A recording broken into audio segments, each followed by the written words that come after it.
max an hour and a half. So yeah, probably hour and a half. Yeah. Okay. Great. All right. Well, welcome everyone, and thanks for joining me for the second episode of the second season of Sheltering Places, a public program put together by the new Centre for Research and Practice. Before we start, I wanted to do a version of something that's become common practice before a public talk in Australia, and that is to acknowledge all lands and communities impacted by the enduring projects of colonialism, dispossession, and displacement, especially Indigenous peoples and people of colour. So my name's Andrew Copolov, and tonight I'm joined by Godofredo Pereira and Susan Schuppli. Dr. Godofredo Inés Pereira is an architect and researcher.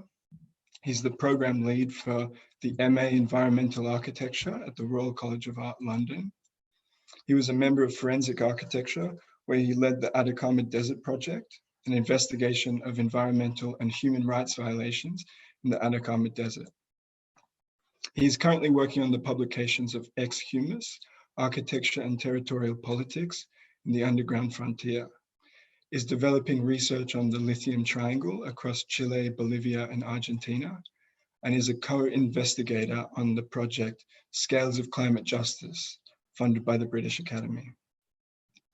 Susan Schuppli is a researcher and artist based in the UK, whose work examines material evidence from war and conflict to environmental disasters and climate change. Her current work is focused on the politics of cold. Creative projects of hers have been exhibited throughout Europe, Asia, Canada, and the US. She has published widely within the context of media and politics, and is author of the new book, Material Witness, Media Forensics Evidence, published by MIT Press in February of this year. Schuppli is the director of Centre for Research Architecture, Goldsmiths University of London, and is an affiliate artist researcher and board chair of Forensic Architecture. Thank you both for joining me. Tonight, I thought we could discuss the role of representation in the fight against climate change and habitat destruction. And I'd like to begin with the fact that in recent months, we've seen various depictions of ecological and climatic repair that have occurred in the wake of the COVID pandemic. We've seen photos of fish returning to waterways in Venice. Just yesterday, I read an article about underwater noise reduction, meaning less stress for whales. And then there's the maps of pollution clearing in China. Now, these instances are of course fleeting, but in their very transience, they serve as reminders of the need for measures against environmental devastation that are extensive in both scope and duration. One approach to these concerns that you've both made significant contributions to addresses the representational agency of the very environments that are being damaged, as well as the agencies of their inhabitants. Now, I'm hoping we can come back later to the notion of non-human agents, but first I wanted to talk about science. When I was thinking about what kind of conversation I wanted to have here, I was struck by the various simplifications that I wanted to avoid. For example, that of good local community and bad government, or good ecology, bad technology.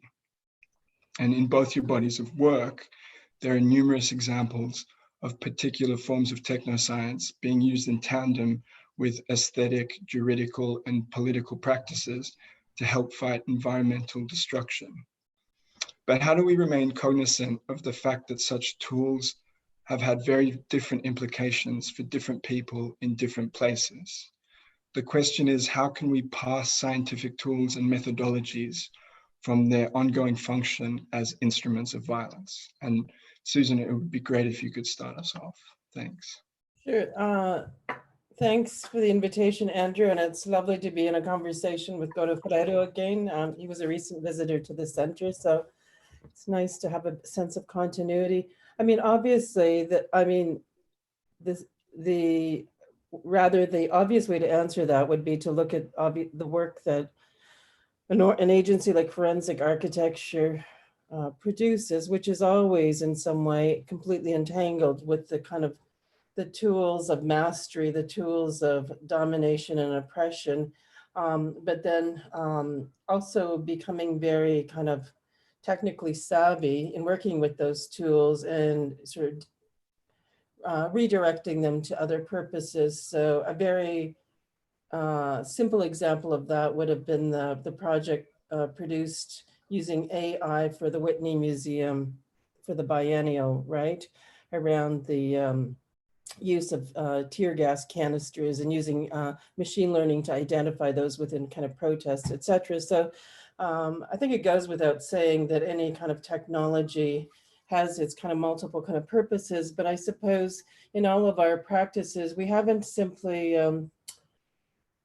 we haven't necessarily shied away from engaging with those, but rather have made, considerable kind of efforts to learn not just how to use them, but more specifically to tell the story of that technology within a much more kind of a broader landscape, or a kind of much more networked condition. So we understand, for example, the trade agreements that might be in place, the export licenses, et cetera, et cetera. So to start to produce a kind of picture of an event that shows the kind of deep connections that any given sort of technological apparatus has to it.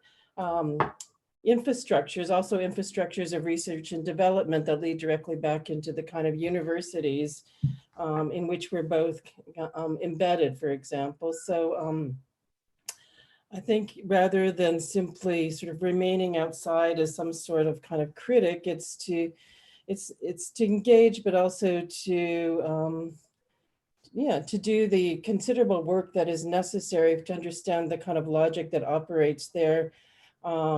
So that's been a major kind of factor in my practice when I've had to look, not recently, but when I was doing work in relationship to automated decision making within the drone war campaign, and trying to kind of understand the kind of actors that are operating in that field, the kind of key kind of technological kind of milestones, et cetera, the kind of legal frameworks that need to be then in place as well for certain kinds of technologies then to be utilized in very kind of particular ways, because you need that kind of knowledge in order then to produce, I think, a critical argument or to start imagining modes of resistance. Totally, yeah. Godo, do you have anything to add to that? Yes, but basically not to add. I would say yes to everything that Susan said. Or that I think it's ultimately a question of the fact that each tool or tools have an existential dimension, right? We tend to think of tools in terms of what they produce, i.e. what's their output. For instance, a bit of remote sensing gives us whatever certain type of data that you can open in a GIS software, so on and so forth, right? Which is correct and fine. I think the question then is one, when using, let's say, the master's tools, is a question of how will people using them be changed? How do tools change social, political, and transformative processes, right? Every tool, it's not that it looks slightly more high-tech or slightly less high-tech that makes the difference, is the types of social political assemblages of which it participates. And that's contingent and historical and contingent on a bunch of stuff, right? But writing has been a tool often used for all sorts of atrocities, for all sorts of impositions of identity, classifications, so on and so forth, for all sorts of erasures, right? Perpetrated through writing. So that happens in writing as it does with drones and all sorts of other stuff. Godofredo, wouldn't you say writing, it doesn't have the same sort of black box attached to it that a lot of, say, computational technologies do? Depends if you know how to write, right? There's a teaching, there's a learning process that goes with that historically. Of course, there's different types and different, nested black boxes emerging more and more, right? But I think, let's say, in principle, the problem is the same, is how does that transform a struggle? And that's what I would like to point out. There's massive differences, right, in between different type of data, I work a lot with remote sensing data. There's massive differences between different type of remote sensing data, different type of satellite data, right? So in one sense is what is attached to that, as Susan was saying. The only addition that I would make has to do with if one starts using that type of data, it implies certain modes of communication. It implies certain modes of being together. It implies maybe a shift in the rhythms of working together, of doing things together, of having struggle together. It implies different proximities, different forms of belonging to any type of environmental struggle, right? And within that, you measure those things very much. So another thing I wanted to ask was about the relationship that you see between the sort of planetary and the specific sites that you've looked at. So in some way, it seems that to tackle environmental violence requires conceptualizing the environment at the scale of the planet or even beyond, and not just conceptualizing, but mobilizing. I mean, and that's the first question, let's say, whether that is a scale that's required or not. But if it is, then these approaches, what they tend to share is a universalizing tendency, right? So overlooking the inconsistencies in how degradation, how violence affects different environments and different peoples differently. So the question is, yeah, how do you understand the relationship between the Earth as a whole and the specific sites that you've investigated? Maybe you can start this time, Godo.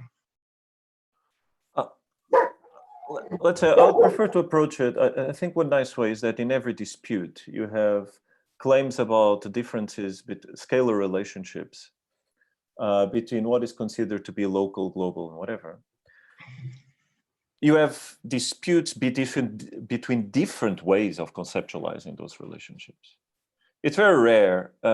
If you assume from the start some sort of an opposition between, let's say, the local and the planetary, that is not the motive of dispute, right? That's at best a conversation. Most of the cases is that, let's say, a mining corporation has a certain concept of local and a certain concept of universal that is incredibly alien to a community that's, interested in surviving out of water and etc., right?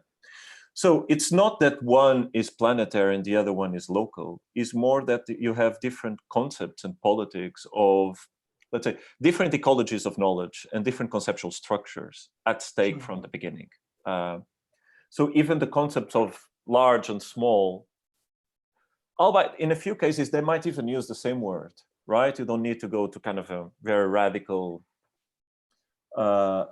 differences between the indigenous and the Westerner and something like that, right? If you take a dispute here where I am currently in Portugal, which is fairly Western, and so the mining corporation and the local community do use the same word for planetary and local, etc. So the terminology, the education process is more or less the same. But actually what those things mean and the politics that they do within a certain discourse is completely different. So I think, case by case, what you'll find, I prefer to find, to start by the dispute and not by the terms, and see how different conceptual apparatuses are mobilized.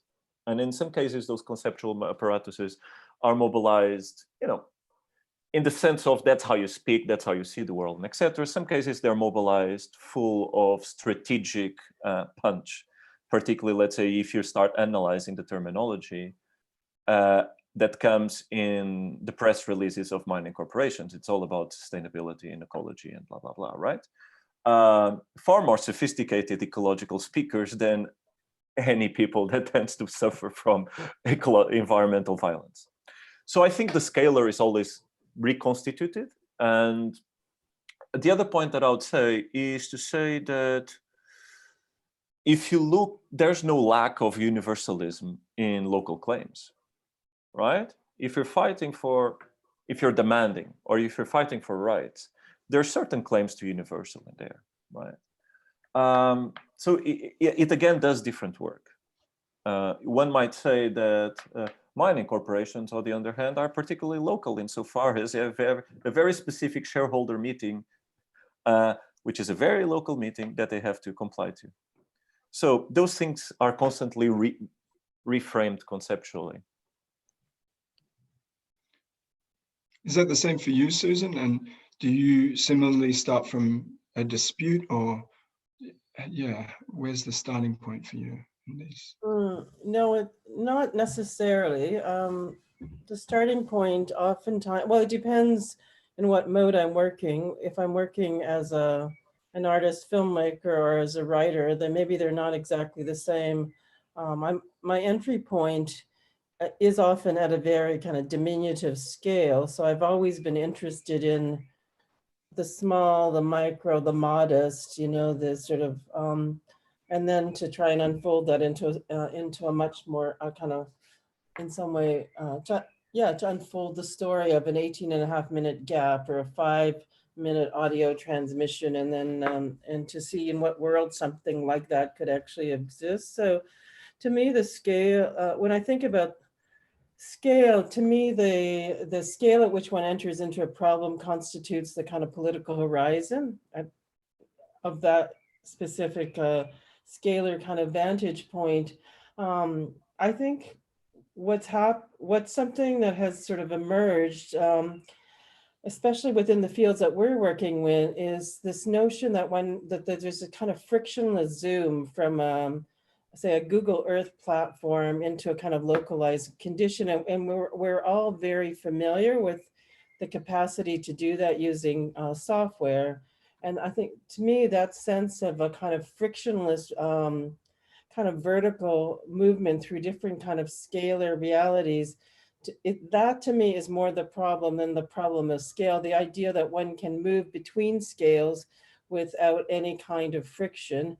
And of course, there's various people that write about and talk about that. So that, to me, as I said, that I find that's the conceptual and political kind of project that imagines the possibility of moving between scales so seamlessly. And every scale reorganizes the field in a particular way, and certain things come into perceptibility and other things sort of disappear, right? So for example, when you look at data in terms of, say, voter patterns in the United States, at a certain scale, you see these very kind of homogeneous blocks of Republican, Democratic kind of voter patterns. And if you looked at a different scale, you might see much more heterogeneous picture kind of emerge in terms of the kind of political kind of landscape. So that's a very kind of sort of simple diagram of that. Maybe the other thing that I've been spending quite a bit of time working on, which is when you said at the beginning, I'm working on the politics of cold, it almost sounded like the politics of coal to me here, but it's the politics of cold. And in particular, I've been working on this project called Learning from Ice. And last year I spent time in various ice core labs and ice core repositories. And so there we have a slightly different material entity. An ice core, obviously it's a vertical column of extracted ice. And depending where you drill, if that's in Antarctica, you can go back 800,000, almost 1 million years now. Greenland, not quite as far in time. And of course, in the Arctic regions, the ice sheets are a bit more shallow, so the ice core record doesn't take us back to the kind of million-year kind of marker. But nonetheless, what's really interesting about the ice core is that anything that ever goes into the atmosphere will show up in the ice core record. So you can have a very localized condition. It could be an environmental infraction. So for example, there's been the reemergence of lead in the ice core record. Now, lead disappeared almost completely in the 1980s. And that was, we could say, well, that to some degree is a testament that environmental policies do work. And so the disappearance of leaded gasoline in particular, suddenly in the last decade, lead has reemerged in the ice core record. And so and that demands then a kind of forensic work in the sense that the ice core record is a kind of universal probe, if you will, or it's a kind of, because it's all materials that are in the atmosphere, within a year, they're effectively redistributed around the entire planet. And so, you know, whether it's a volcano in Iceland or something else, or, you know, atmospheric nuclear testing in the South Pacific, all of that ends up in the Antarctic ice cores. And so recently, as I said, there's been this reappearance of lead. And so then that spurred scientists and others onto a kind of like, onto an investigative journey to find out where the sources of that, and then using other sort of remote sensing kind of tools, it's looking like that's largely coming from sort of parts of China, for example. So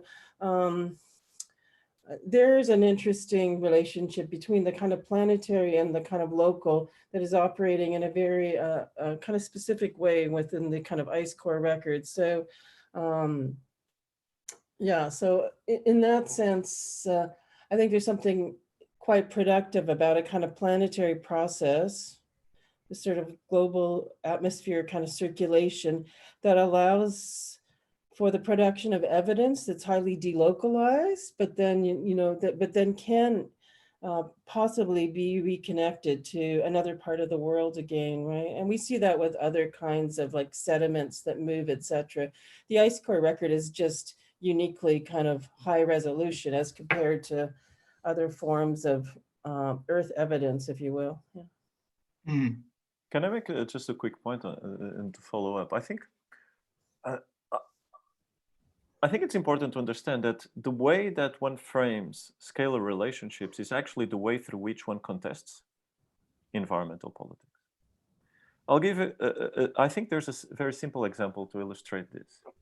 We're currently working in the north of Chile and by we, I'm referring to, I'm doing work in collaboration with indigenous community and advocacy teams. Against a company called SQM, which is a Sokimich that until, well, it's historically been coordinated and owned by ex-son-in-law of Pinochet, so in really good hands. It's one of the most corrupt companies in Chile, and it's one of the main lithium extraction companies in the planet. So it's one of the key companies in the energy transition.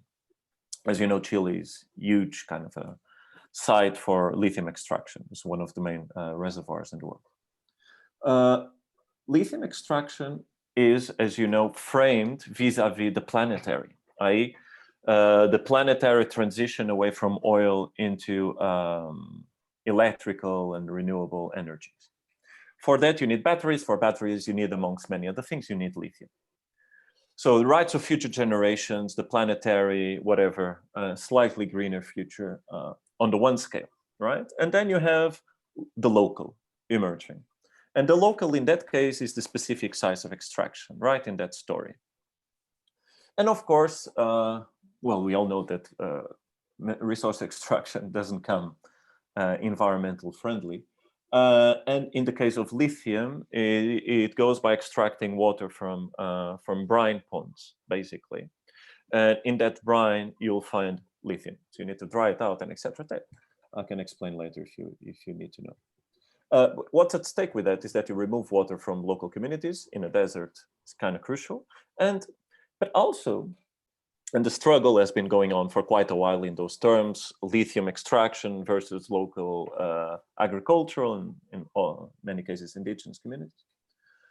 But actually in this case, we're looking specifically, and biologists have been looking specifically at the forms of life that exist in the edges of the salt pans of salaries. And those forms of life are typically called extreme microbial environments.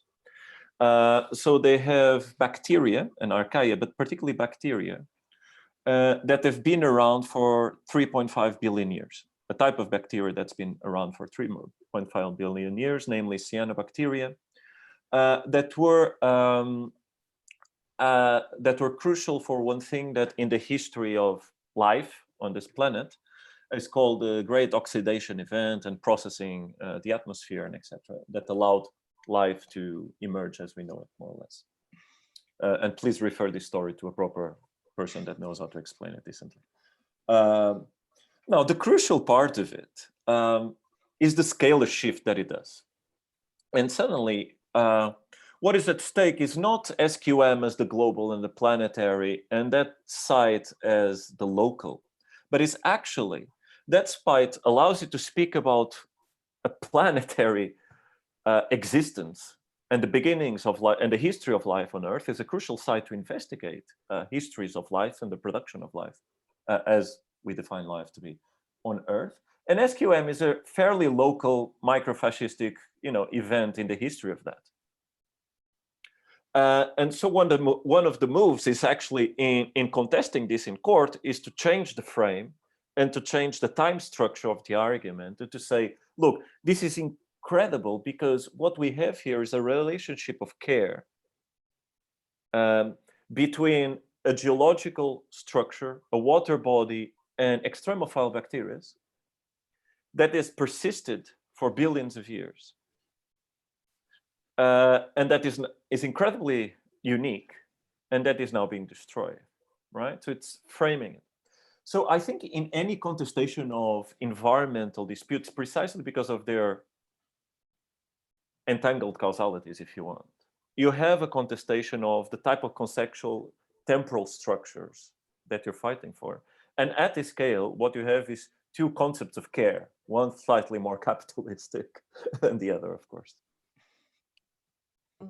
I mean, maybe one thing I would add to this discussion, since this is also a pedagogical context, and I think a lot of our students in the center are really inspired by the concept of the interscalar, and I'm sure, Andrew, you've encountered that as well, which is probably attributed to a large degree to the work of anthropologist Gabrielle Hecht.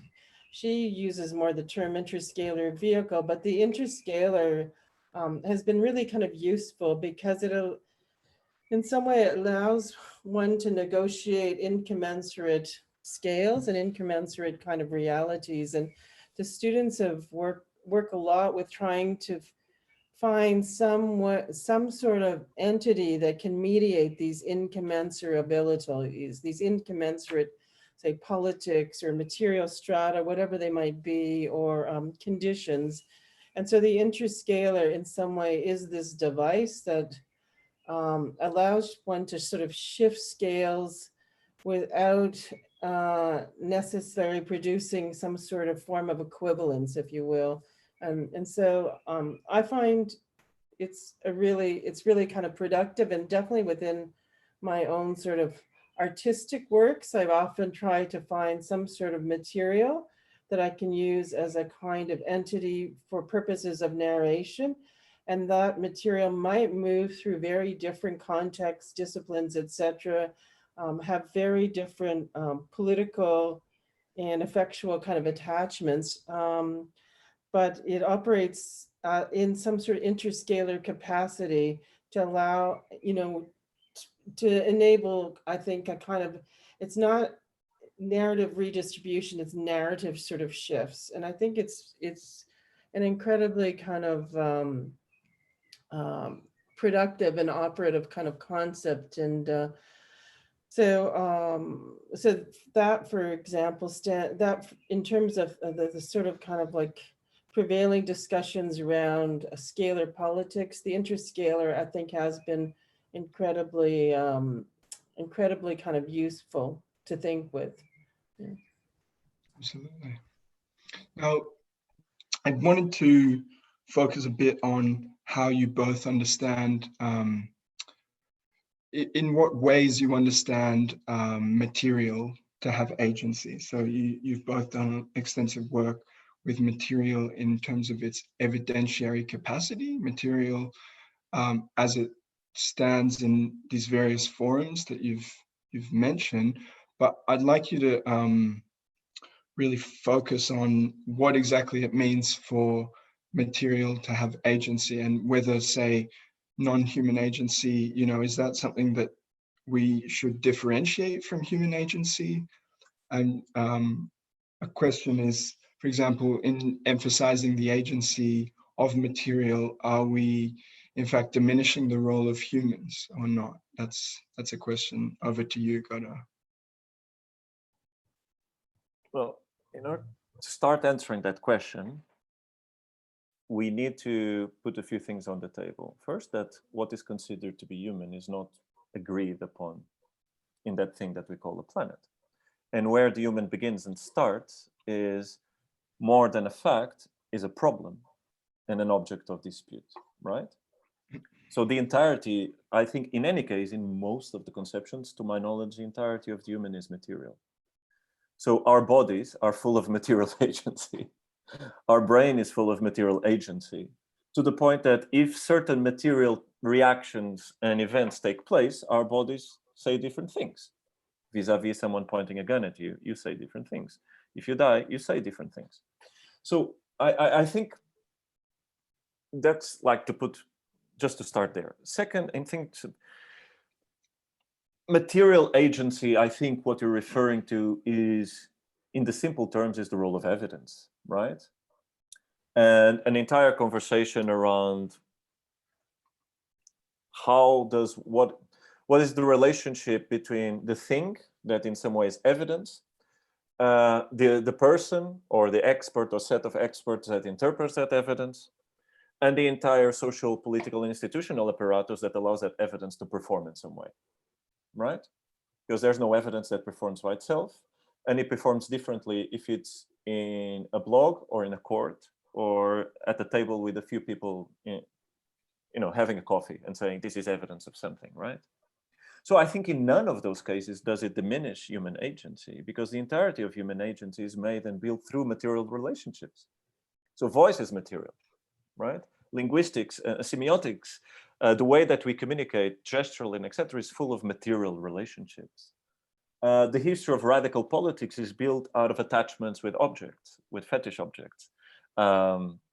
Sometimes it's a building, the Bastille, right? Sometimes is a word as an object, sometimes is a symbol of a panther as an object, right? So affect, is built out of material agencies, but evidentiary effect is built out of human material compositions anyway. And then again, so yeah, I think there's, okay, so to answer that, I would say that I have difficulties in answering that, because I think there's a problem with the framing, which assumes that there's a clear separation between the human and non-human. And there's no such thing in my mind. Not only that, there's full of life agency of bacteria and microbes speaking through my body and working through me. So these constitutions are quite strategic, historical, and local to certain processes. I just want to say maybe a bit more on the material agency at a different point, which is, I spend a lot of time doing research on resource extraction, right? And we tend to think of material agency as the materiality of the fetish, vis-a-vis gold or precious resource or something like that, right?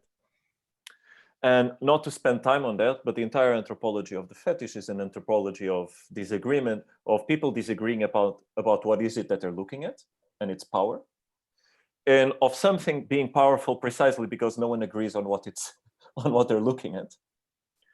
But it's also and so it's an anthropology of material relationships between material bodies and things that have bodies as well, and constant reversal relationships, social relationships between humans and bodies and objects and saints and icons and stuff like that. But in addition to that, there's very important material agency in the absence of material. So the history of resource extraction is actually also the history of paranoia, trying to find something that's not there. So there's a materiality in the lack of material, but there's a projection, right? So you invest shitloads of money in paying for dumper trucks to send vibrations into the underground because you cannot see it, so as to find something that often is not there. The entire quest for El Dorado, right, which doesn't exist, never did, was based on a fabulation. And that fabulation is built out of material relations, but also of projections and lacks and absences. And that is still very important today. I know that it's not exactly what you wanted to hear, so I'll give you an example of material agency, which is my favorite at the moment. I'm doing the dramaturgy for a piece on that. It's called red mercury. So red mercury is a material that doesn't exist. But if you go online, you can buy it, which is amazing. So red mercury is a kind of a hoax. It's a series of stories online that tell you where red mercury potentially started, right? So as you know, mercury is silvery, and there's a few variations, compounds that get a reddish color, but it's not the material red mercury. So if you trace it online, it's apparently the name that in one story is the name that Russian nuclear experts gave to the contamination of nuclear material with lithium-6, or the contamination of lithium-6 with something, right? And they called it red mercury. Lithium-6 is a specific chemical variation of lithium that is used for nuclear fabrication. Another version is that red mercury is the name that US agents gave to a fake material to draw out people trying to buy nuclear weapons when in the mid-90s and etc. after the USSR broke down and etc. And there's the entire thing of paranoia buying nuclear weapons in the black market, so they invented this. You also can clean your money with red mercury, apparently, and tells you if it's fake or not. You can use it to help your healing, and there's an entire ecology of things around red mercury. Now, it's precisely this capacity of red mercury, of not existing, and yet eliciting immense fabulation and creativity, be it paranoid, justified or not, that I think is crucial to understand material agency and any other type of agency. It works even though there's not always a good reason for it to work. So historically, we speak about there's gold and then there's fool's gold. I think in looking at resource extraction, there's only fool's gold, even if you have it in your hand, because this component of fabulatory investment and effective investment, and particularly of delirium and paranoia, are always there. So yeah, I'll leave it at that. What about yourself, Susan? How do you understand material agency? Do you want to speak on that? Sure. I'll say make a few comments, perhaps. I mean, obviously, I've written a book called Material Witness, which, in some way is an exploration of exactly that. A couple of, I would say, I think to me, what's probably the kind of question you're probably kind of asking is, there's been a lot of kind of provocations around, like thinking, do forests think, do rocks, do glaciers listen, do rocks do this, like the kind of like a certain kind of extension of what might be like human cognitive capacities to seemingly non-human entities. So, I mean, I've been collecting a whole sort of collection of these kinds of sort of attributions.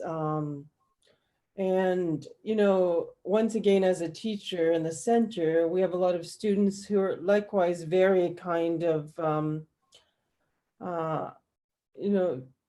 very taken by the prospect of a certain kind of agency. It could be spectral agency. And then one of our PhD students is looking at the kind of spectral materialism as his kind of PhD project, and looking at a certain kind of latency of the ways in environmental systems, and how do you actually read kind of material histories out of say occupied lands or under lands in post-colonial, post-colonial kind of context? How is it that the kind of material registers and is capable of communicating or transmitting that kind of history in some way? And that is where we might start to talk about the certain kind of agency of matter to provoke, to prompt, to express a condition. And so I think that's all fine as far as I'm concerned. It's more when we start to attribute a kind of linguistic dimension to matter, that's sort of where I would really try and kind of restrain myself. So in general, I'm always interested. Like, so I was having a conversation, in fact, this morning in a tutorial with one of the MAs, Ludovica, who's working on the Venetian lagoon. And, you know, she's working with, you know, water as method, etc. And like, you know, like, okay, how is water actually a method? You know, how are you thinking with water? Like, tell me how you're actually kind of doing that, right? It sounds really fascinating, but what are the specific attributes or properties of water? How is that actually somehow creating some sort of methodological template that is allowing you to kind of work? And so I think it's easy to talk about the agency of matter as a kind of some sort of aesthetic expression or of some kind. But I think that my strategy has always been to learn as much as I can about how things are actually operating, especially like what's the technical organization that's happening? What are the chemical kind of relationships? How is cellular communication and transmission? We can call it information.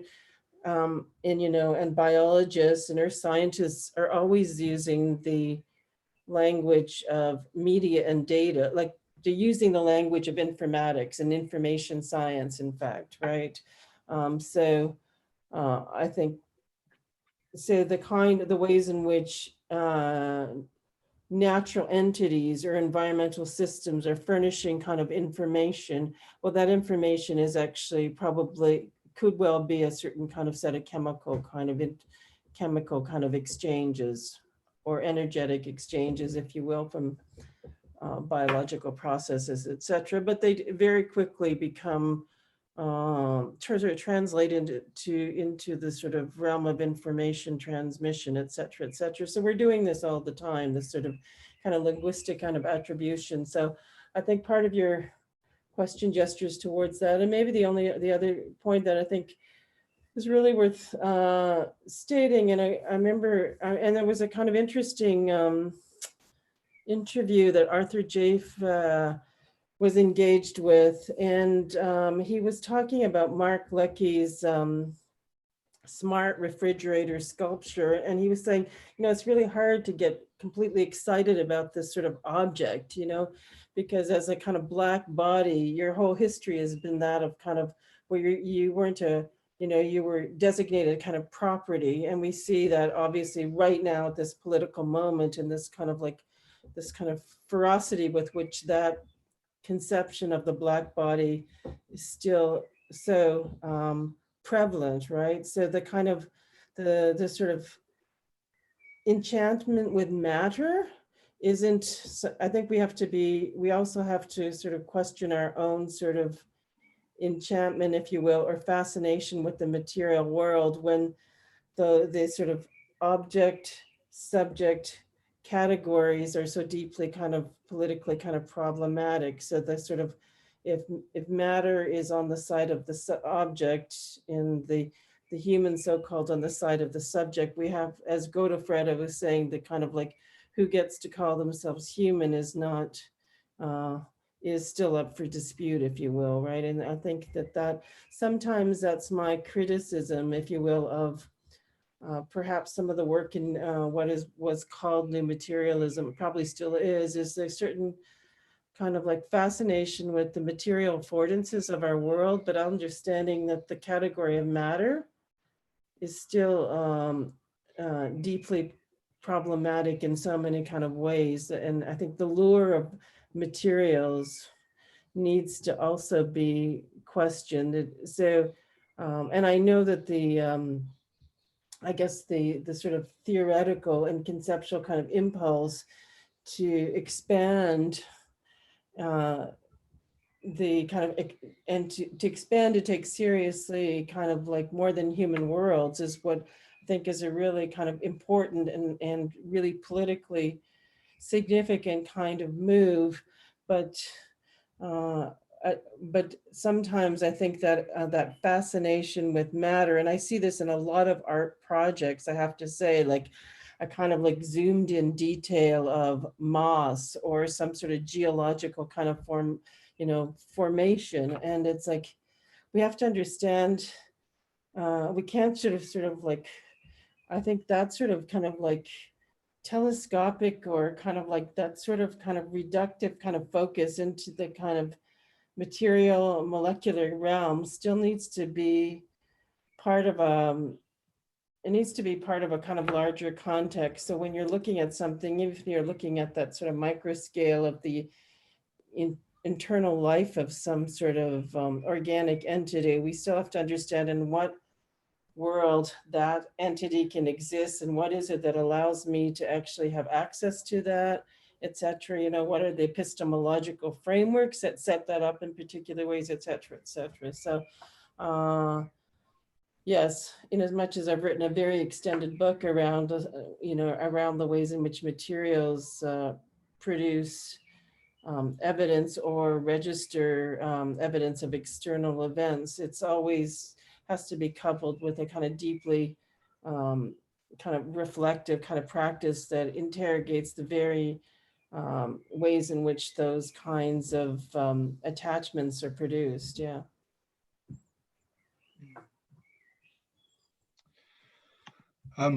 Well, another question has to do with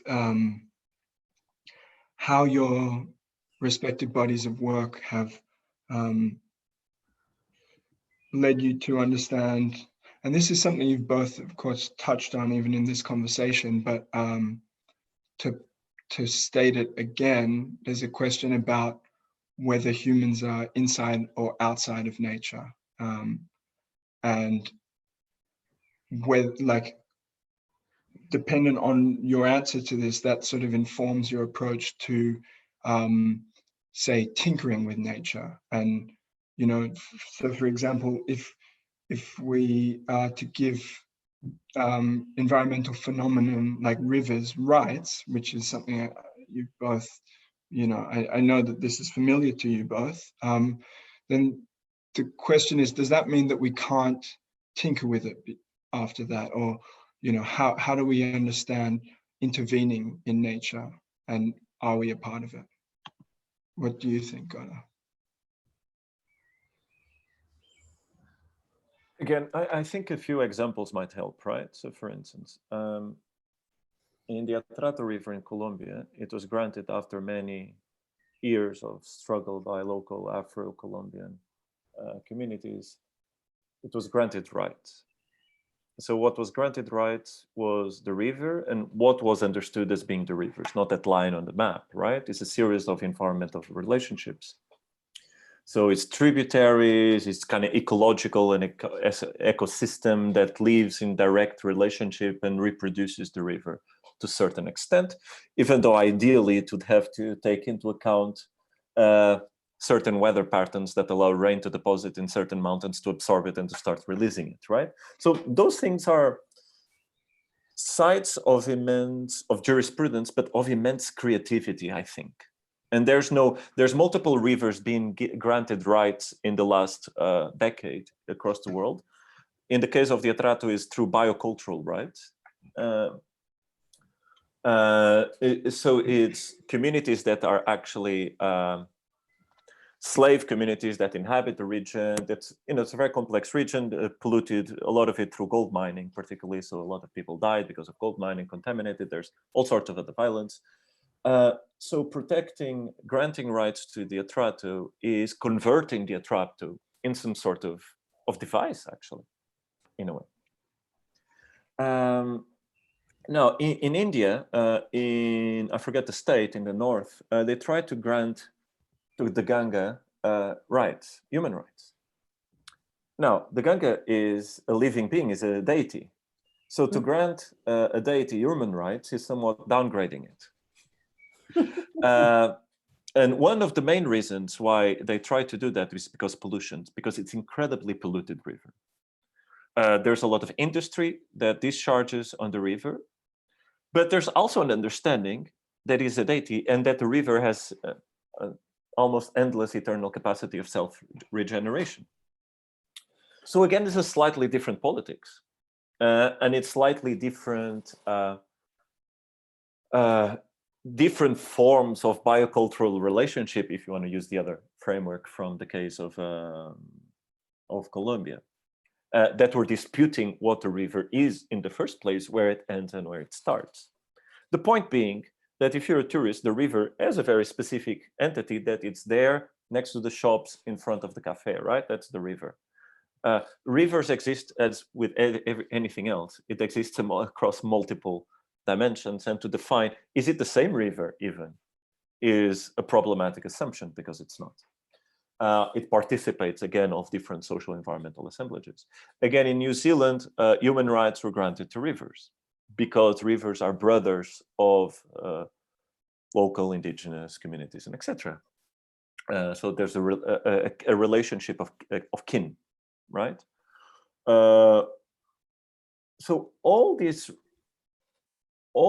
let's say, jurisprudence, and you can look at the constitutional granting of rights to Pachamama, which translates as natures, but it's not exactly nature, it's Mother Earth, in a different composition of what nature and human and those things are, right? In Bolivia and then in Ecuador.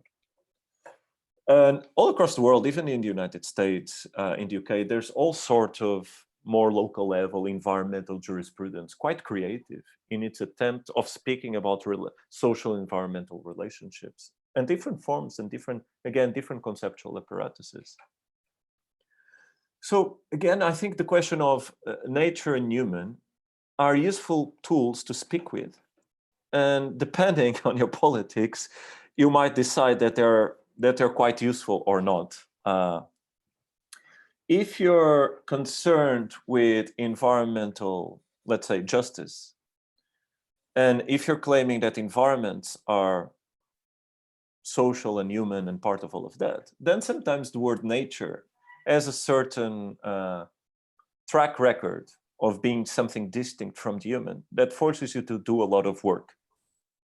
And sometimes you might find a space to mobilize a different concept, a different word, right? In the case of the Bolivian and Ecuadorian constitutions, because you have very large indigenous Quechua and Aymara population, you say nature, but actually you precise it in the constitution. Is in one case is buen vivir, in the other case you have Pachamama. So you start bringing, and you speak about Sumat Kwasai, you bring different terminology as well, different languages to speak, and each language, there's an issue of translation, right? That refers to nature as something slightly different. So what I'd prefer to take of your question is that currently in both environmental and climate justice disputes, some of the most interesting sites to follow is jurisprudence, because it's where some of the most creative processes are taking place in terms of reframing and finding a space in law to reframe and to throw out into the world different arrangements and different common sense of what are social environmental relationships, where the human ends and starts and the natural ends and starts.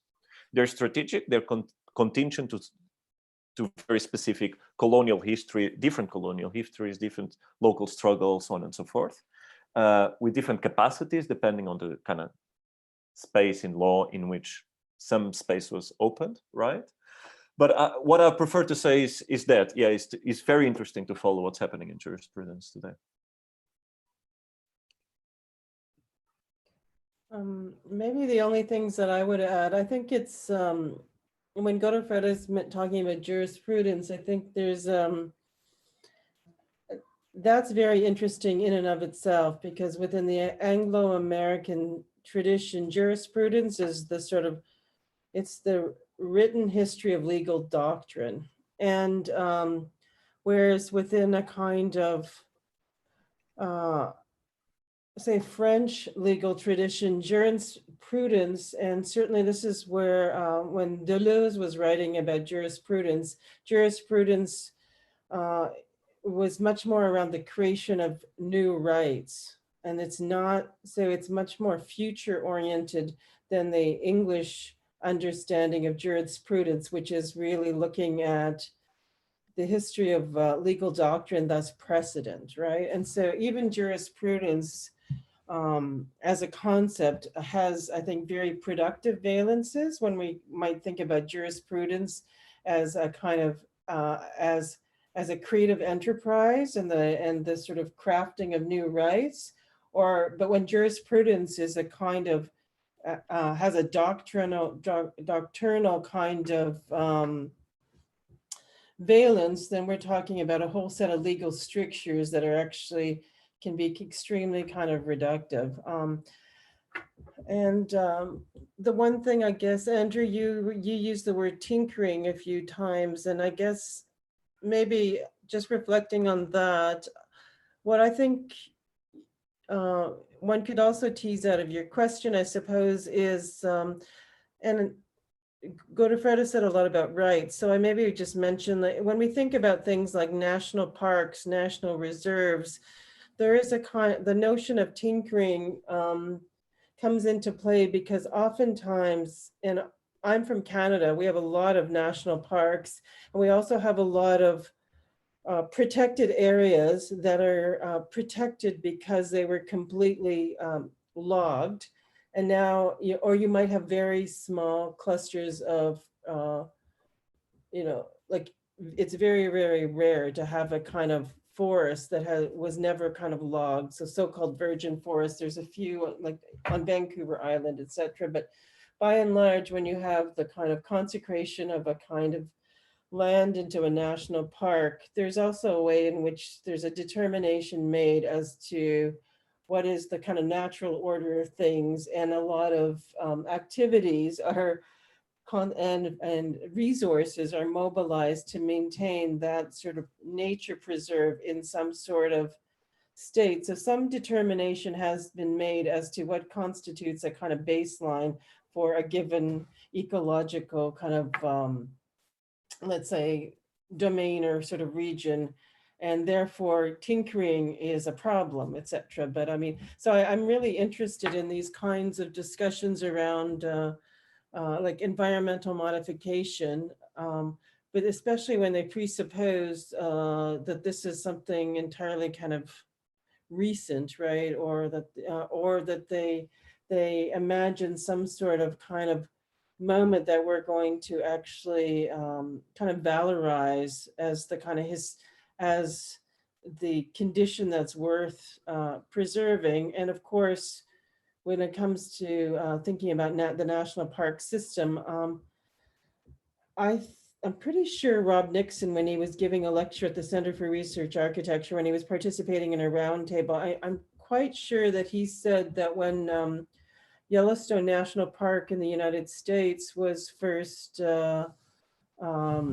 conceptualized, that's when the term sacrifice zone was first utilized, was in relationship to the constitution of Yellowstone kind of national park, meaning that the kind of aboriginal body would be the sacrificial body that would in relationship to the production and to the kind of extraction of that or extrusion of that kind of space and into the kind into the sort of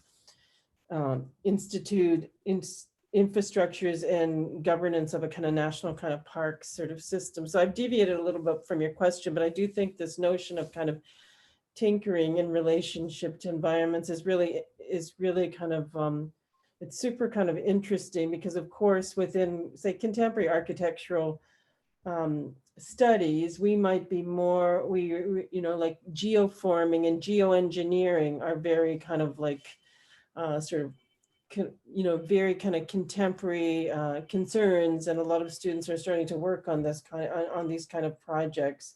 And tinkering just has a more kind of artisanal kind of ring to it, but really we're talking about perhaps similar kinds of things, right? Absolutely, yeah. I was meaning to talk about, when I say tinkering, I do mean projects like geoengineering. And yeah, I think it has to do with what you said about designating a baseline and this notion of nature as something pure in which, yeah, but go for it. You had something to say on this. You see, there's very little tinkering when you're looking at geoengineering, right? There's massive investment in planning and destroying the shit out of it. Particularly because there's this idea of mastery. And what that mastery reveals is a total inability of conceptualizing how water flows, right? So the history of geoengineering has had all sorts of failures, but the main failure is basically trying to geoengineer a fucking river into compliance, and it never works, right? It might take a few years, but when that thing breaks down, lots of people die, because that's not how rivers work, right? They don't work as straight lines. But the problem is that there's so much investment gone into that before, right? And it's investment into stupidifying people, into detaching themselves from environmental relationships, so that when the dam collapses, you're all dead, because you have no awareness of the relationship between water and leaves and soil and humidity and all the natural, not natural, but because there's nothing natural in it, learning that in some sort of generic concept of natural, right?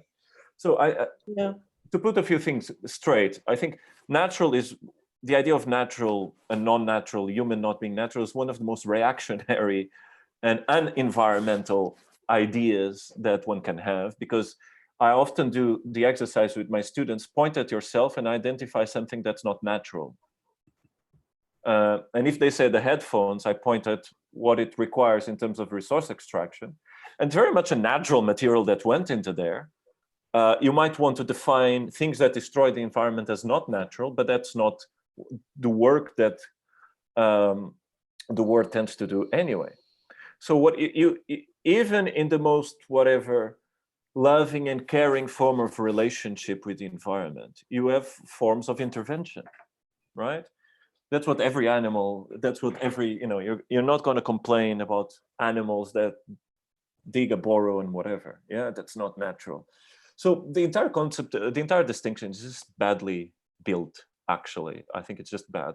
So in any case, and most of the times you have better things to focus on, and you can use the word nature because you want to point at something very specific, and you're okay with not having this discussion every time.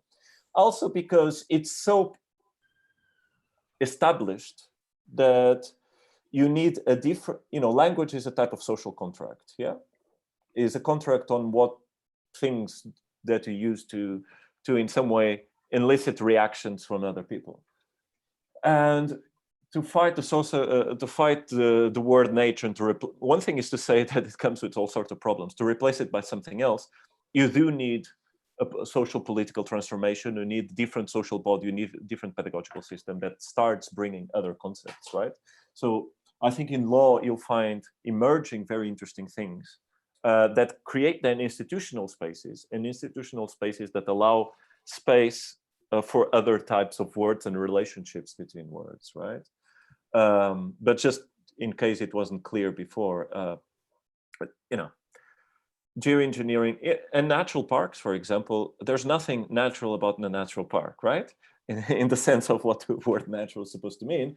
They're actually some of the most clever land grabbing devices implemented throughout the global south to dispossess indigenous communities, right? And global south meaning poor people across the world, meaning in the global north as well, yeah? Mm-hmm. Because, this is great, but because we want to create this sustainable, little, lovely national park, you all, that have nothing to do with capitalist exploitation, out, right? Because we have now a bit of a guilt problem, guilt complex, and we feel that we now should protect a few things. It's incredibly damaging. It's incredibly damaging, because it presupposes simplistic concepts of social environmental relationships, it constantly produces errors. So in the case that I was telling you about that bacteria that I was trying to protect, right? The government said, oh shit, we're extracting water So the bacteria are dying, and apparently all these scientists and indigenous people say the bacteria matter. Because we want to portray ourselves and SQM as environmental friendly, they started injecting water, except they injected the wrong type of water. So they injected a lot of water, they made the desert start becoming green with a lot of new green plants, and it changed completely the chemical composition of that environment, and it just killed them all. So natural parks come with, there's a part of this long tradition of simplistic concepts of this is the human, this is nature, human is destroying nature, now human is protecting nature. And you constantly have to do, because those are the words that we all share, we have to do so much work around that, and trying to speak in terms of slow impact, as Rob Nixon does, indirect causalities, as Rachel Carson, structural violence. You know, the entire forensic architecture, the first book, had an entire section just on terminology to start speaking of different forms of causality, environmental violences, etc. Right? So there's a big work between identifying and being critical, and then doing the work of trying to push and make people speak with other words, so that to elicit other types of relationships.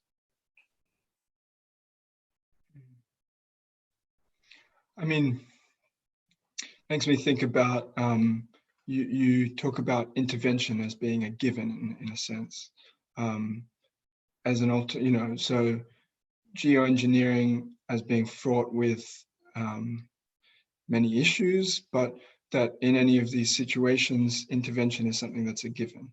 And so I would like you to maybe, what I'd like to understand then is, how do you conceptualize intervention at a large scale when it comes to these issues in a way that doesn't fall into the same traps as geoengineering?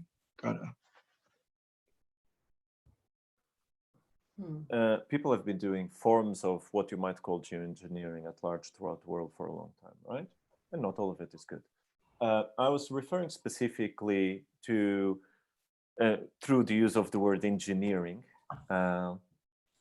it commonly refers to a specific time, very Western form of mastering and managing, and having an expectation that your intervention upon any environment can master it and control it, right? I think the problem is with that expectation. This is not to say that sometimes it's not useful to build some sort of concrete wall somewhere, that it's not important to shift, let's say, the entire pavement of a city because it's been designed in the wrong way, and you want to make it porous and etc. If you might consider calling that geoengineering, I don't. I think the word geoengineering comes with an expectation of mastery, and an expectation that you can, to a certain extent, be confident of the impacts that will have.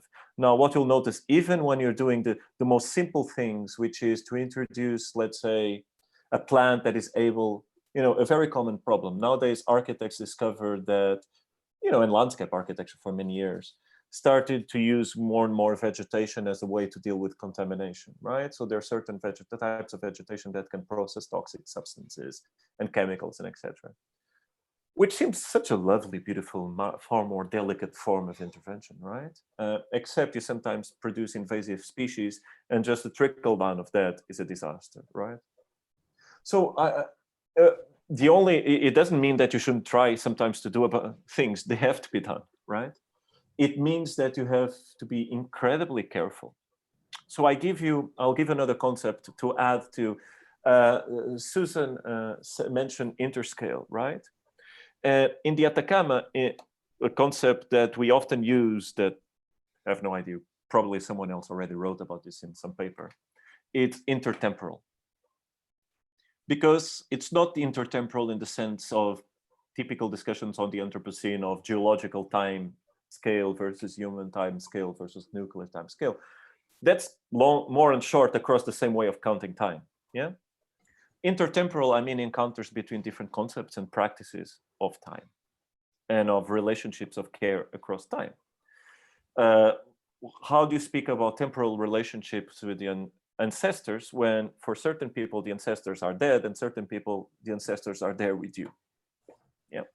So different time, but specifically around this thing of geoengineering, Atacameños, which is the people from the desert zone of what used to be whatever, that nowadays crosses Chile, I believe in Argentina. Atacameños, typically, and let's say the pure anthropological Atacameño before Spanish arrived, if any of those exists, understand time in a different, or speak in common sense time in a different linear structure. So let's say for us, the future is in front, you can see it, you can accelerate towards it because you can see what you're hitting, right? And the past is behind you, you don't really care much about it. For Atacameños, time, the future is behind you because it's gone. And what you see in front of you is the past, right? You can see the past because it's gone. Sorry, I just noticed I said it wrongly. You can see the past because it happened already, so you can see what you did, but you cannot see the future because it hasn't happened yet. What does that mean in terms of geoengineering? It means that you're slightly more careful about the potential impacts. What does that mean in terms of accelerationism? Well, try running backwards to see how far you go. Or at least you need to be a bit more brave. So what we do with that, is it true that all Atacameños nowadays think time in those terms? I don't care. I think it's a good device for thinking different approaches to, if you want, environmental interventions. Is that really, though, to me, what you've described is a condition of orientation rather than temporality. It's the ways in which you situate yourself in relationship to a temporal state. So to me, that's much more, has much more of a cartographic, if you will, kind of sensibility than specifically kind of temporal, because it's the vantage. What you're suggesting there is a kind of what is, you're talking about vantage points, and so the sort of looking into the future or looking into the past, that's not necessarily a condition of time. That's simply setting up a specific kind of point of view, I would argue. Sure, there's to say a bit more about it without making it too specific. There's at play in there both a cyclical concept of time that has to do with the cycles of water distribution, right? And the agency of mountains. So we speak about non-humans. Mountains are not non-humans, but they're also not material agency in the way that we were referring to it before. They're part of your kin, and for good reason, because they absorb water, water circulates, and whole life forms are derived out of it. So even if you don't agree with the conceptual structure, it's very effective. But there's also specifically the idea of linearity as a way of relating to time. So I spoke very briefly of the vantage point, yes, of how you look at the unfurling of time in a linear way, but also because in the sense of the Atacameño, and not only Atacameño, throughout many Andean, it's broader than that, there's a specific structure called the sendero, so the pathway. And the way that you relate to the mountain, the way that you relate to kinship, and kinship in even genealogical structures are articulated through movement and through pathways across the desert and etc. So in a way that you might relate, for instance, with slightly well-known the walkabouts and etc. in Australian Aborigine, if you want. So yeah, but you're right. The specific thing about how you approach is more about vantage points in terms of time. I guess, I mean, I was just saying, because in terms of geoengineering, to me, that's sort of like the geoengineering always presupposes a kind of that all uncertainties can be sort of computed, right? That all potential kind of consequences could actually be somehow parametricized or modeled or mapped, if you will. Right? I mean, that's the kind of like the fantasy of the kind of geoengineering project, is that there is no uncertainty. All possible kind of outcomes can be accounted for by the system, right? And that's to me, that's a very different kind of logic than, just to go back to the logic of the tinker, which is small adaptations to see how, in a system, and then you tweak it again, and you make, but there's no kind of, there's no presumption that all, that no presumption that all kinds that you can sort of run the kind of like you can run the software and produce a kind of prediction of all possible kind of events, and that and like that number crunching we can arrive at some sort of complete understanding of a kind of system such that we can intervene at that scale. So I don't even know if it's so much about temporality, but it's rather the sort of like fantasy that the fantasy that all uncertainty can somehow be subject to computation or something like that. But Andrew, I mean, I realize it's already 6:15 our time. Did you want to say something about the work that you're doing? Because why did you? I know, yeah, you brought Godofredo, you've studied with Godofredo, but I was really curious about what it is that prompted this discussion and what your own research is now. Well, okay, so I definitely hadn't anticipated saying anything about this, but given that you put me on the spot, I feel that I should answer you. And so there are a few things that sort of, I mean, maybe I can just talk about what the kind of questions I was interested in specifically, rather than the work that I've done. I think one of the first things that I have been interested in lately that I wanted to, that encouraged me to bring you guys together on this was the way in which, okay, so for example, I've got a book over here about a particular group of Indigenous Americans that are struggling to gain rights of their land. Very same, similar thing happens in Australia. And in order to gain their rights within a sort of Western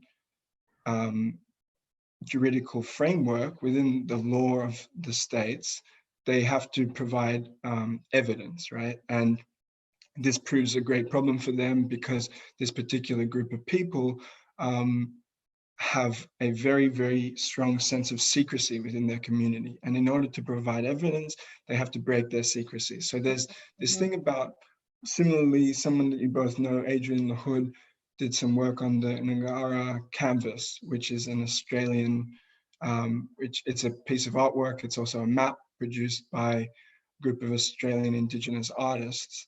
And it's about how these artifacts can function as a bridge between very disparate forms of knowing, let's say. So yeah, that was something that I was quite interested in, the role of this artifact in bringing these, in almost bridging these different epistemologies. Now, another thing Just please. No, do you know Rachel O'Reilly? Yes, yeah, I mean, yeah, I know her work. Okay, her work is absolutely in this sort of area and looking at the I mean, obviously looking at all of these kind of legal frameworks that produce very specific, and obviously the legacy of terra nullius in Australia, and the ways in which customary practices of Aboriginal peoples can't produce the kind of paper trail that is required to for the, in terms of any sort of kind of land claim kind of dispute, etc. Because there's anyway, no, but if you know Rachel's work, she's done extraordinary kind of research and has produced this new film called Infractions that looks at fracking in the Northern Territories. So, and it really tries to dig into a lot of these questions and sort of kind of like the fundamental kinds of violence to be captured in between these different sort of kind of legal realities, right? Yeah.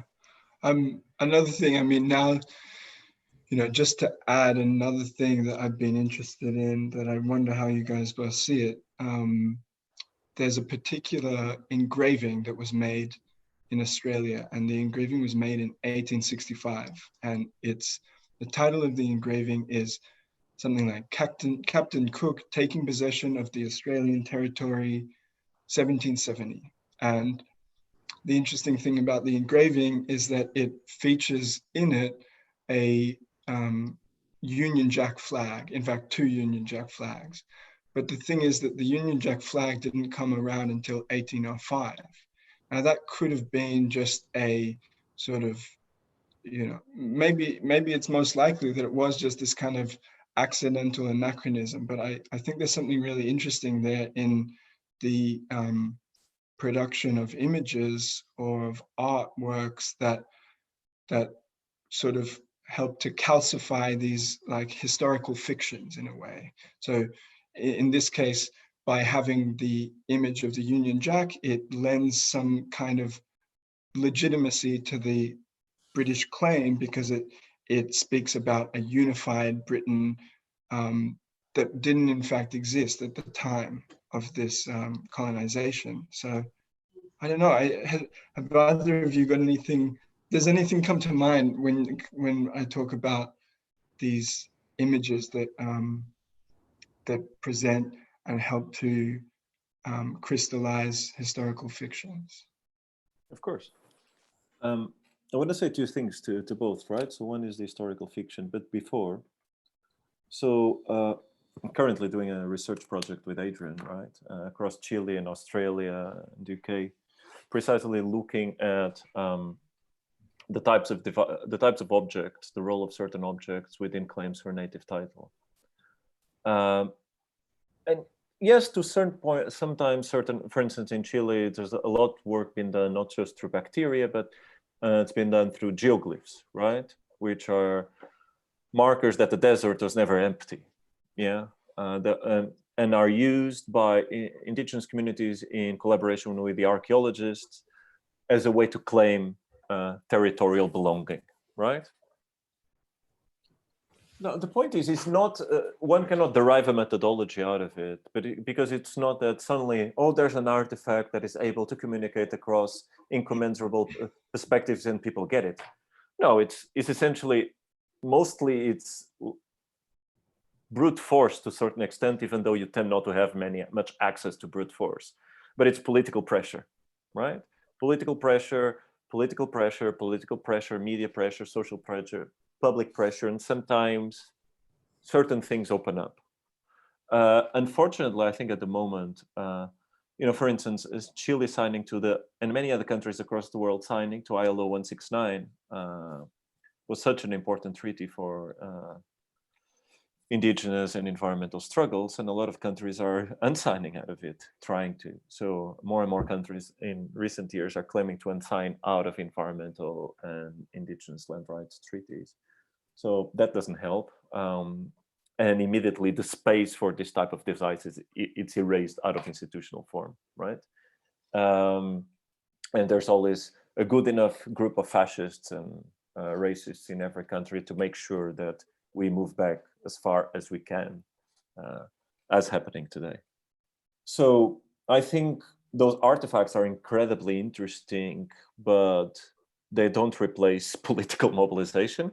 At best, it's a matter, I think there's a question of what's the relationship of certain artifacts and political mobilization. How do they allow and support political mobilization to take place?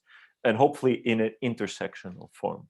So not so much that they speak, that they translate the court with the people, right, with the indigenous, or the colonial court structure with indigenous groups, but how do they actually help indigenous groups finding mechanisms to support their own struggles across the world in a universalizing way, if you want, and with other communities that don't identify themselves as indigenous and that are fighting similar struggles, right? So I think the role of those artifacts, I would see them more in relation to political constitution and political struggle, because any victory is always temporary. The struggle continues, and a lot of them you lose back. In terms of the historical fictions, well, the history of the nation state is a historical fiction, right? You had all sorts of pseudo kings killing each other in Middle Ages throughout Europe, right? Until after Westphalia, they invented a state, and after that, they tried to attach the idea of the nation to the state to see if it glues in some way. And all of that is made out of all sorts of material fictions, be it language as a material fiction. So every time that the country breaks into little bits, they start identifying their different dialects, right? Because they never had the same language. You see that in ex-Yugoslavia. Language, semiotics, symbology, narration, songs, histories, rewrite. You know, you build, states are legal fictions whose main purpose is to, well, are legal realities whose main purpose is to fictionalize a relationship with territory, right? And to territorialize themselves and to territorialize their history, to say our history, the history of this powerful nation is this, like the peak of this mountain, which is in the same shape as our flag or something like that, right?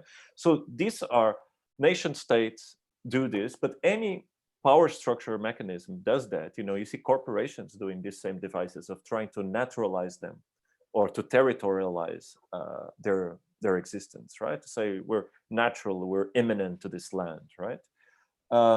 So yeah, historical fictions constantly take place. Now, but again, historical fictions are not necessarily only this history, because progressive movements are built out on historical fictions. Yeah. And fabulation and the constitution and the creation of histories and the production of histories are incredibly empowering, right? And the fictional, I suppose, sometimes it's used to discredit this is not true, right? Oh no, I've analyzed, this is not correct. Sure, but you know, literature has been so important to, for instance, Latin American, whatever, revolutionary movements in the mid-century. You know, fiction, yeah, sure.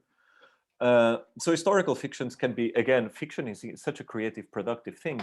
Filmmaking, literature, all these things are incredibly powerful producers of fictional material that is constituent. To conclude, you just see, you know, the role of the discussions between the panther and how the drawing of the panther changed from the Malcolm X to the Black Panthers, and the discussion on drawing and the shape of the panther, right? And how powerful it is. Every revolutionary group goes through these types of stories about representational tools, about constituting an existential territory ultimately. Susan, anything else you'd like to say before I close it up? With respect to that discussion, I mean, maybe not so much. I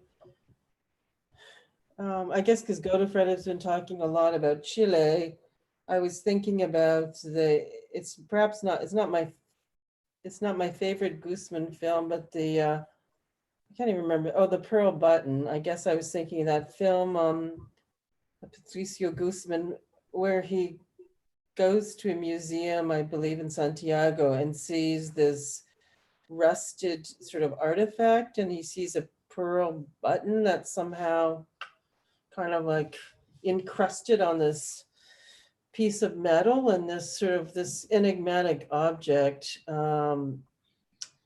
sort of propels him on a kind of journey. And I think, so I would guess I think my interest in these sort of, in the artifactual in that sense is much more as a kind of, from my specific vantage, from my practice as an artist, would be, I really relate to that kind of moment where the encounter with some sort of object that seems to be like an aggregate object that seems to carry kind of multiple realities, leads one on a journey to understand, you know, where that object, how that object came into being. And so maybe to connect a few kind of like a few coordinates of our kind of unfolding discussion, when I think about that moment of Guzman encountering this object, and then it's a material entity in some way, it's also interscalar.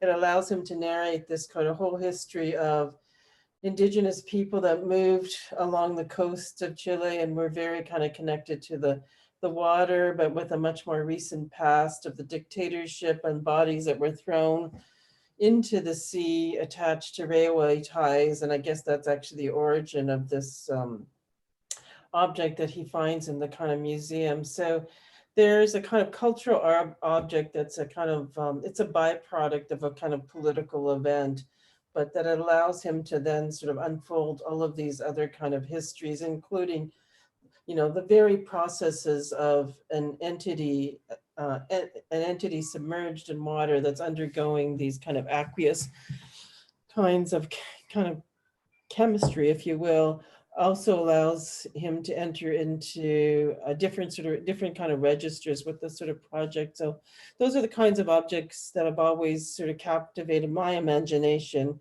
in part because they're the consequence of an encounter between kind of multiple kind of realities. So, which is very different than the kind of object that gets perhaps utilized to make a kind of a legal claim, etc. Somehow that needs that object often there's a desire for that to be much more unencumbered with the traces of other kinds of events, a kind of like an object that can sort of be used in a kind of very kind of in some way irreducible kind of fashion to tell a single kind of, to make a singular claim or to produce a kind of empirical kind of fact. So I'm rambling a bit, but those are the ways in which I might connect some of the kind of commentary and in terms of like kind of inscription of state kind of power into these sort of cultural kind of objects. I think that's a kind of ubiquitous sort of set of kind of activities, and we always encounter really kind of paradoxical situations, right? You could say that the Elgin marbles that are in the British Museum, that the British Museum has been clinging to, ferociously. In fact, those marbles, those stolen marbles inscribe the power of the power of an empire that doesn't exist anymore, but the inscription of the legacy of that empire is what holds those, what imprisons, in fact, those marbles within the kind of British Museum here. But they're cultural objects that at the same time, they're also cultural objects that inscribe a relationship to Greece, right, in a very kind of different sort of way. So I think, the world is littered with these kinds of sort of examples in which two very kind of different political realities might be captured in, in the same kinds, in the same sort of objects. And of course, I guess, maybe as a final point, that's the sort of the whole forensic kind of move in some ways is looking at is inquiring into disputed objects and the ways in which stakeholders are gathered around those disputed objects and make kind of contested or competed kind of claims, right? And then, practices of persuasion and rhetoric are certainly arrive on the scene to interpolate that object. Well, I mean, I think, there's been some really interesting things discussed, and I would like to keep discussing some of them further, but we'll cut it. And I look forward to seeing that film. That sounds like a good movie. Thank you both very, very much for joining me. And to everyone else, please join us again next week for conversation between Katerina Kolosova, Nathan Witter, and the New Centre's Evrim Bayendir. Until then, thank you guys so much and have a good day. Great, thanks, Andrew, and nice to see you. And where are you, in Porto, Portugal? Close by. Close by. Thank you very much. Thanks. Thank you, Andrew. Thanks, Thanks, Susan. guys. Cheers. Bye-bye. Have a good one. Bye-bye. Bye.